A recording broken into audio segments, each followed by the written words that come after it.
यह जॉनसन परिवार में एक शांत रविवार की सुबह थी। ताज़ी बनी हुई कॉफ़ी की खुशबू हवा में फैली हुई थी जब मैरी जॉनसन रसोई में नाश्ता तैयार कर रही थी। उनके पति डेविड डाइनिंग टेबल पर बैठे अखबार पढ़ रहे थे और बीच बीच में अपने दो बच्चों जैक और एमिली पर नज़र डाल रहे थे, जो लिविंग रूम के फर्श पर बोर्ड गेम खेल रहे थे। माँ, क्या हम नाश्ते के बाद पार्क जा सकते हैं? एमिली ने उत्साह से पूछा। मैरी मुस्कुराई। ये बहुत अच्छा विचार है। डेविड, तुम क्या सोचते हो? डेविड ने अखबार नीचे रखा और सिर हिलाया। यह इसके लिए एकदम सही दिन है। नाश्ते के बाद चलेंगे।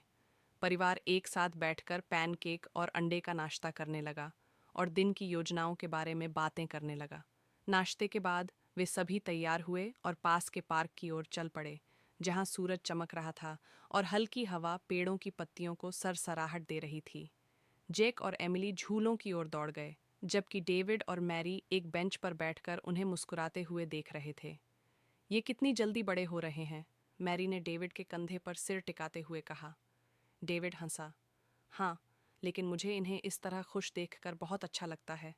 यह मुझे हमारे बचपन की याद दिलाता है। 1 घंटे तक खेलने के बाद जेक दौड़ता हुआ अपने माता पिता के पास आया। उसके चेहरे पर चमक थी।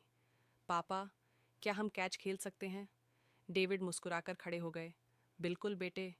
जब डेविड और जेक गेंद को एक दूसरे की ओर उछाल रहे थे, तब मैरी और एमिली फूल इकट्ठा कर रही थीं और छोटे गुलदस्ते बना रही थीं।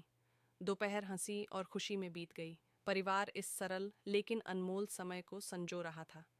जैसे ही सूरज ढलने लगा, वे सब हाथों में हाथ डालकर घर की ओर चल पड़े, दिल खुशियों से भरा हुआ। ये बस एक और रविवार था, लेकिन जॉनसन परिवार के लिए यह एक यादगार दिन बन गया।